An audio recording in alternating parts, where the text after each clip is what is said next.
प्यारे बच्चों, आप सबों का हमारे केमिस्ट्री टीचिंग पॉइंट के यूट्यूब चैनल में आप सबों का स्वागत है। चलिए एक बार फिर मैं आपके बीच सॉलिड स्टेट का टॉपिक लेके आ रहा हूं। जो बेहतरीन टॉपिक है आपका वो है magnetic properties of the solid, ठोस में चुंबकीय गुण। और ये आपका अंतिम लेक्चर है, आपका सॉलिड स्टेट का ये आपका अंतिम लेक्चर होगा। इसके बाद ये चैप्टर जो है वो समाप्त है।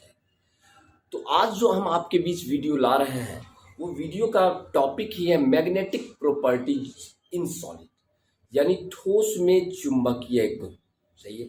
और चुंबकीय गुणों के आधार पर ठोस को हम कितने भागों में विभाजित किए। सही है, बहुत इंटरेस्टिंग टॉपिक है। तो आज जो हम आपको बताने जा रहे हैं वो बतलाने जा रहे हैं मैग्नेटिक प्रॉपर्टीज इन सॉलिड। बहुत इंपॉर्टेंट टॉपिक आज जो हम आपको बतलाने जा रहे हैं वह है आपका magnetic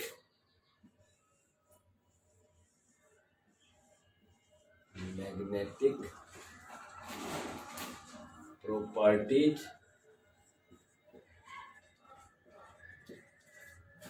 in solid. Magnetic properties in solid. Magnetic properties in solid का मतलब हुआ ठोस में चुंबकीय गुण। ये जो है हम बतलाने जा रहे हैं ठोस में चुंबकीय गुण। ठोस में चुंबकीय।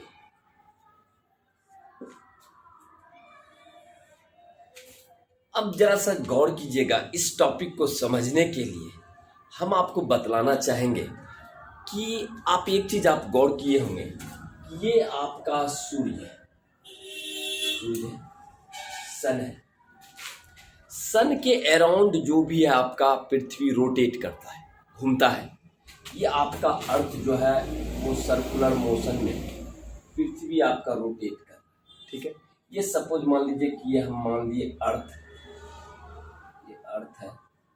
ये अर्थ क्या कर रहा है कि सूर्य के राउंड चारों तरफ घूम रहा है, लेकिन सूर्य के चारों तरफ घूमते समय वो अपने अक्ष पर भी घूमती है। याद कीजिएगा, ये अपने अक्ष पर भी रोटेशन करता है, जिससे आपका एक बार सूर्य का चारों तरफ चक्कर लगाने में आप जानते हैं कि 365 दिन लगता है। सही है। और इसके साथ साथ पृथ्वी अपने अक्ष पर भी घूमती है, जिसके कारण हमारा 24 घंटे का दिन रात। सही। तो ये तो रोटेशन हुआ आपका, सूर्य बीच में स्थिर है और पृथ्वी उसके चारों ओर चक्कर काट रहा है। सही है। सेम इसी प्रकार से आप कह रहे हैं कि बीच में आपका न्यूक्लियस है, केंद्रक है, परमाणु के बीच में न्यूक्लियस। और आप कह रहे हैं कि इलेक्ट्रॉन्स जो है, ये इलेक्ट्रॉन्स जो है ये आपका चक्कर लगा रहा है।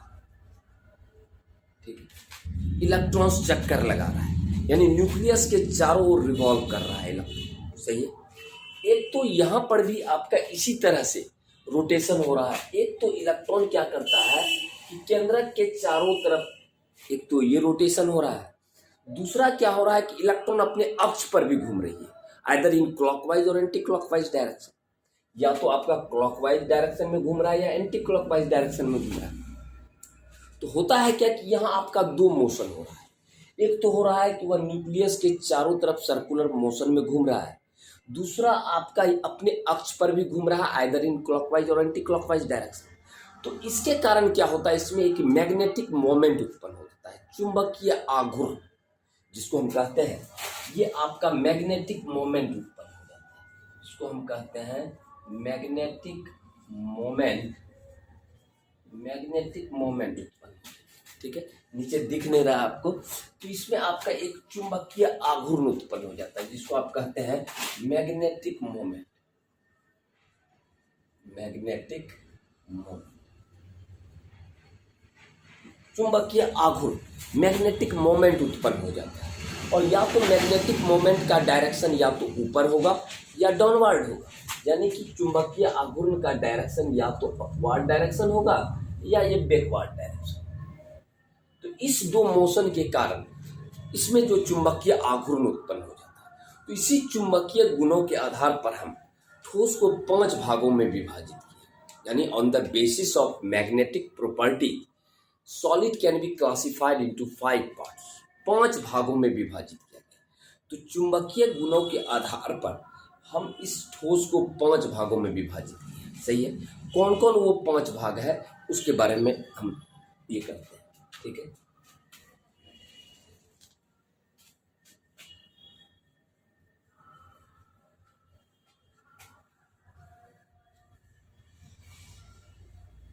चलिए, पहला जो है आपका याद कीजिएगा, कहता है कि on the basis of magnetic property solid को हम 5 भागों में डिवाइड किया। सही है। सबसे पहला है आपका पारामैग्नेटिक।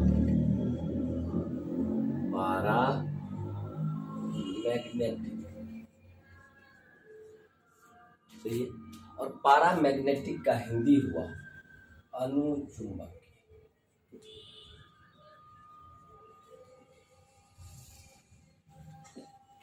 पारामैग्नेटिक का मतलब हुआ अनुचुंबक।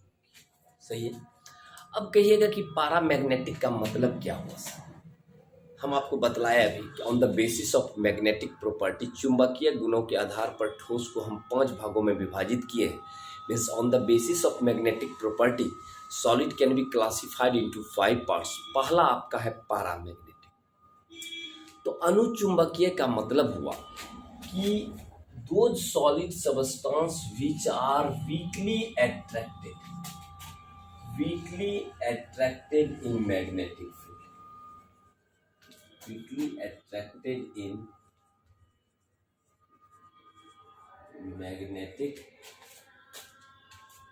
weakly attracted in magnetic field।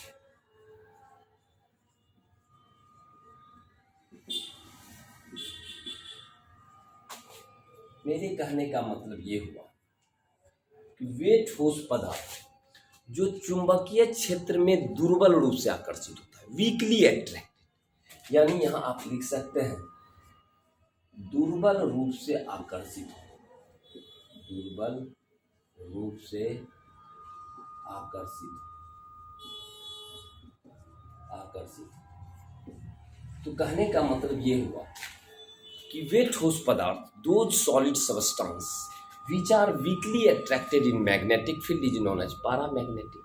वैसे ठोस पदार्थ जो चुंबकीय क्षेत्र में दुर्बल रूप से आकर्षित होता है, वैसे पदार्थ को हम पारामैग्नेटिक कहते हैं। रही बात कि कोई पदार्थ पारामैग्नेटिक क्यों बिहेवियर शो करता है, what is the reason for paramagnetic. तो पारामैग्नेटिक का मुख्य कारण है, अगर कभी भी पूछ दे आपका पारामैग्नेटिक, तो paramagnetic is directly proportional to unpaired electron.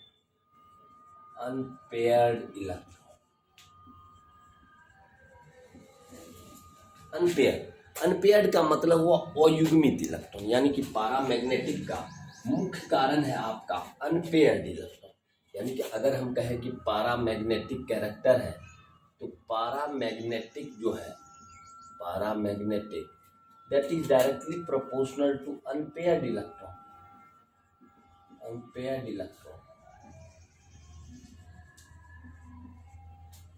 Electron यानी पारामैग्नेटिक कैरेक्टर जो है अनपेयर्ड इलेक्ट्रॉन्स का सीधा समानुपाती होता है।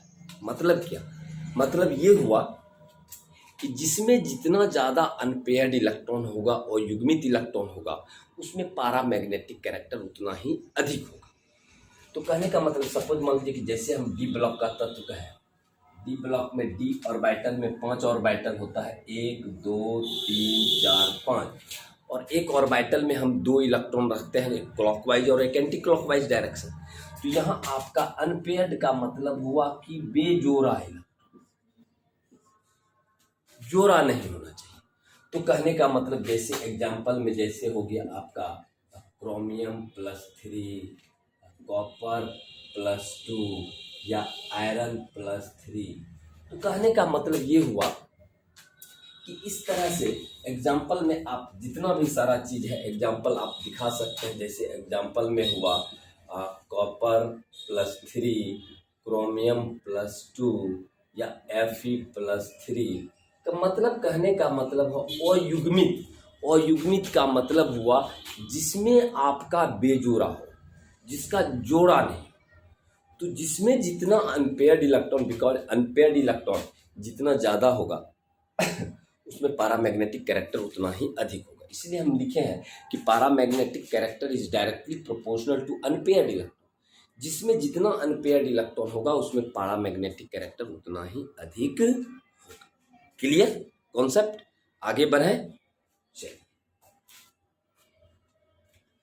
अब इसी में आपका है, सपोज इसी में दूसरा प्रकार है, दैट इज द डायमैग्नेटिक।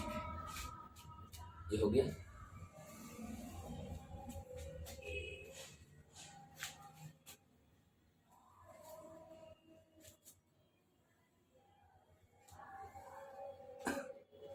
इसी में आपका है दूसरा टाइप, ये है आपका डायमैग्नेटिक। ठीक है, दूसरा टाइप है आपका, ये है डायमैग्नेटिक। यहां से डालिए दूसरा टाइप क्या है? डायमैग्नेटिक।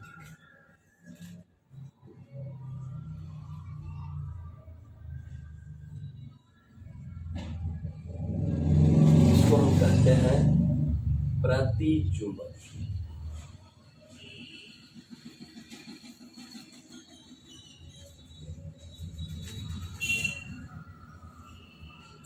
तो अभी मैंने आपको बतलाया पैरामैग्नेटिक, क्लियर है? अब उसी का जस्ट रिवर्स हो जाएगा डायमैग्नेटिक। डायमैग्नेटिक का मतलब हुआ वैसे ठोस पदार्थ which are weakly repelled in magnetic field, means विकर्षित होता है, प्रतिकर्षित होता है, वैसे पदार्थ को हम डायमैग्नेटिक कहते हैं। Means which are weakly repelled in magnetic field.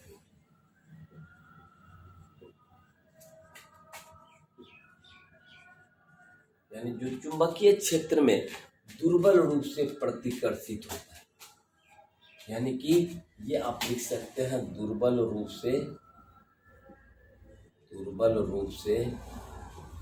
प्रतिकर्षित होता है।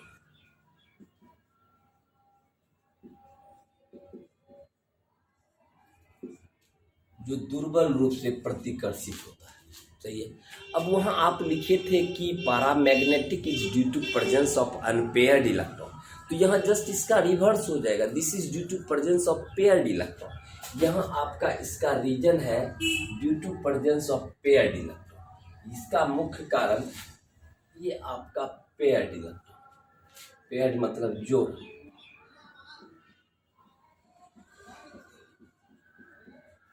तो यहाँ आप लिखिएगा this is due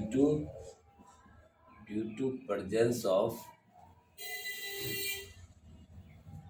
paired electron.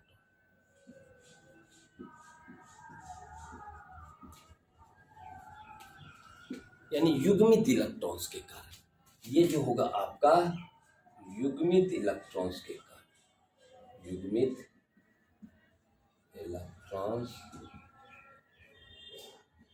के कारण, यानी जिसमें आपका टोटल इलेक्ट्रॉन्स पेयर्ड होगा। तो समझ लीजिए कि वो पैरामैग्नेटिक एग्जांपल आप जानते हैं, सपोज मान लीजिए जिंक है, कैडमियम है, ये सब इत्यादि जो है इसका उदाहरण है। तो ये था आपका डायमैग्नेटिक। डायमैग्नेटिक का मतलब हुआ प्रतिचुंबक, क्लियर है? तो कहने का मतलब ये था डायमैग्नेटिक, क्लियर है? चलिए आगे बढ़ते हैं।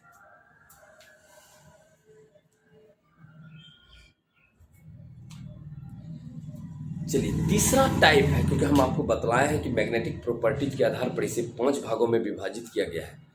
तो तीसरा प्रॉपर्टी है जिसको हम कहते हैं फेरोमैग्नेटिक, लौह चुंबकीय पदार्थ, सही है?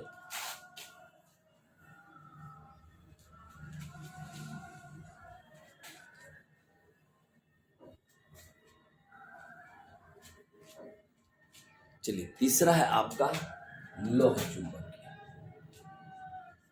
फेरोमैग्नेटिक।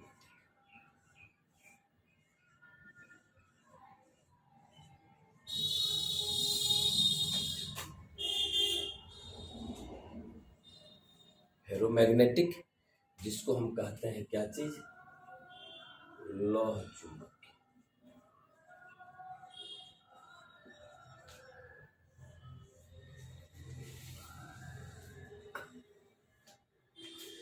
अब रही बात कि कुछ ऐसे पदार्थ होते हैं जिसका एग्जाम्पल है आयरन, कोबाल्ट और निकेल। कुछ ऐसे पदार्थ होते हैं जो चुंबकीय क्षेत्र में प्रबल रूप से आकर्षित होते हैं। प्रबल का मतलब हुआ strongly attracted in magnetic field, that is known as the ferromagnetic. और यदि उसको चुंबकीय क्षेत्र से बाहर भी कर दें तो उसमें मैग्नेटिक गुण जो है हमेशा मौजूद रहता है। तो कहने का मतलब यहाँ आप कहिएगा which are strongly attracted which are strongly attracted in magnetic field means वे ठोस पदार्थ जो चुंबकीय क्षेत्र में प्रबल रूप से आकर्षित होता है, स्ट्रांगली अट्रैक्टेड, चुंबकीय क्षेत्र में प्रबल रूप से आकर्षित, चुंबकीय क्षेत्र में प्रबल रूप से आकर्षित।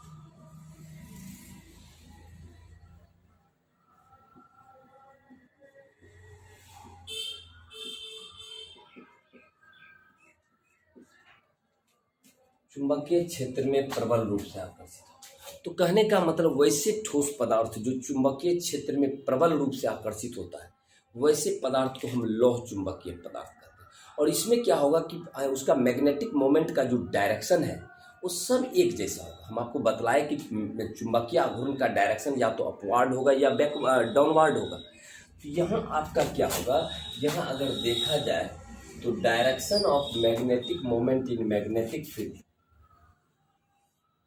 यहाँ आपको दिखला दें इस तरह से, ये है सही है। तो यहाँ देखिए कि यहाँ डायरेक्शन ऑफ मैग्नेटिक मोमेंट ये सब आपका देखिए एक जैसा है।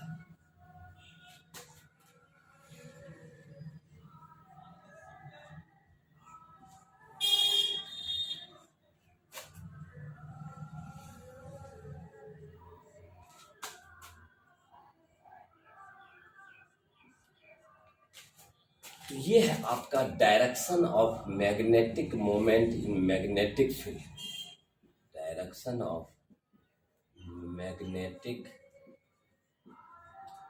Moment in magnetic field.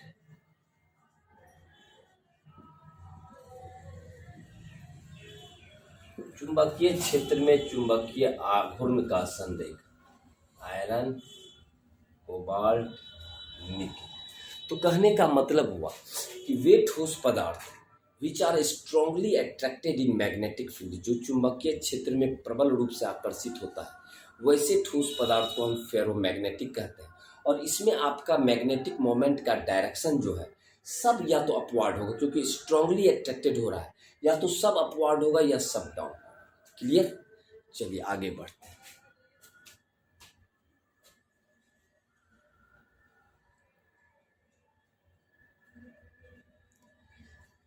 चलिए point number 4,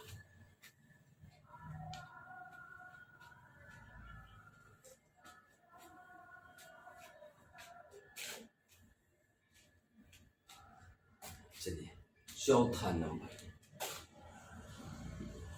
anti ferromagnetic, anti ferromagnetic,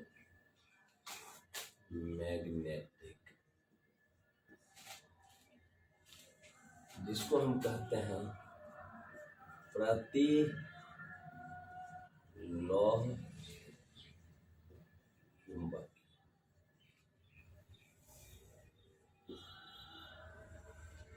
अब गौर कीजिएगा, अभी हम आपको क्या बतलाए फेरोमैग्नेटिक में कि डायरेक्शन सब एक जैसा है, सबका डायरेक्शन, मैग्नेटिक मोमेंट का डायरेक्शन सबका ऊपर है।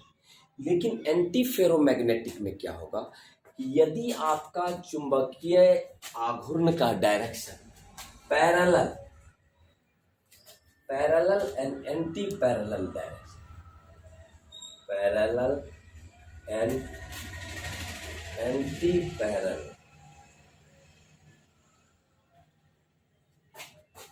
Direction becomes same.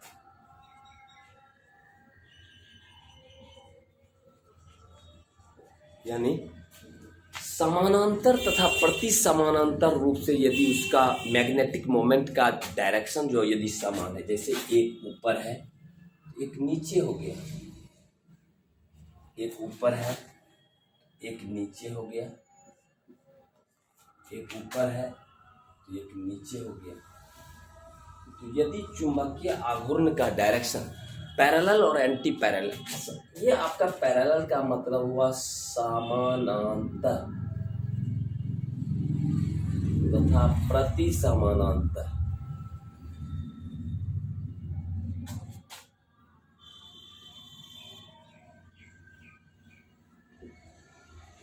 रूप से समान।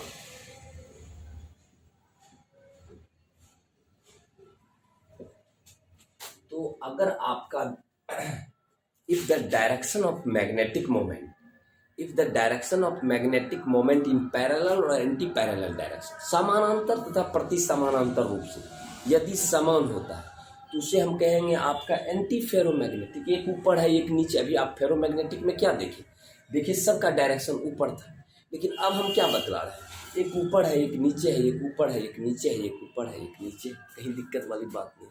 तो ये हुआ डायरेक्शन ऑफ मैग्नेटिक मोमेंट। और एग्जाम्पल आपका है यहाँ, एग्जाम्पल अगर देखिए, एग्जाम्पल है आपका MnO2 मैग्नीज डाइऑक्साइड, ये जो आपका ये एग्जाम्पल है एंटी फेरोमैग्नेटिक। सही है। पैरेलल और एंटी पैरेलल मतलब हुआ समानांतर। ये अगर सीधा को हम समानांतर कहें तो उल्टा अगर है तो that is the anti parallel. यदि दोनों समान रूप से, नेट मैग्नेटिक मोमेंट का मान शून्य हो जाएगा, plus half minus half plus half minus half, तो नेट मैग्नेटिक मोमेंट शून्य। चलिए अब अंतिम बच रहा है वो है आपका 5वां नंबर फेरी मैग्नेटिक। अंतिम है आपका 5वां number, that is the Pheri magnetic.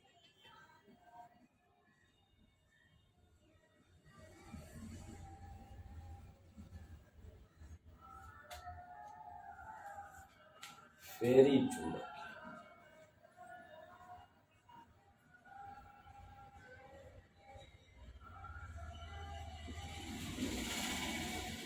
अब यहाँ आप क्या कर लिए हैं, parallel and antiparallel direction become same. यहाँ सेम की जगह खाली कर देना है डिफरेंट। सेम की जगह हो जाएगा डिफरेंट, यानी यहाँ के आप सेम लिखे हैं ये हो जाएगा डिफरेंट।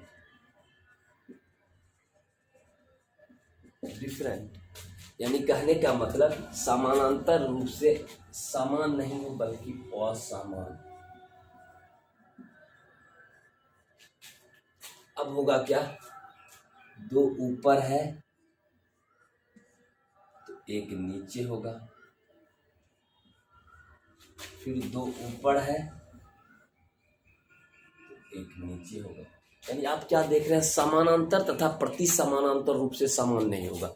यदि दो डायरेक्शन ऊपर है तो एक डायरेक्शन नीचे है, दो डायरेक्शन ऊपर है तो एक डायरेक्शन नीचे है। यानी कि पैरेलल और एंटी पैरेलल डायरेक्शन में वो समान नहीं होनी चाहिए, असमान। तो ऐसे पदार्थ को हम कहते हैं फेरी मैग्नेटिक। और इसका एग्जाम्पल है Fe3O4, जिसको हम कहते हैं मैग्नेटाइट। आयरन का मुख्य अयस्क है मैग्नेट। तो कहने का मतलब हुआ ये था आपका मैग्नेटिक प्रॉपर्टीज इन सॉलिड, जिसको हम आपको बतलाए चुंबकीय गुणों के आधार पर। ठोस पदार्थ को हम 5 भागों में विभाजित किए, paramagnetic, diamagnetic, ferromagnetic, anti ferromagnetic और फेरी मैग्नेटिक। क्लियर? तो मैं विश्वास करता हूं कि आज का ये वीडियो आपको बहुत ही पसंद आया होगा। और यदि आप पहली बार हमारे वीडियो को देख रहे हैं तो कृपया आप हमारे वीडियो को सब्सक्राइब कर दें, लाइक करें और अपने दोस्तों के बीच ज़्यादा से ज़्यादा शेयर करें। चलिए, थैंक यू सो मच।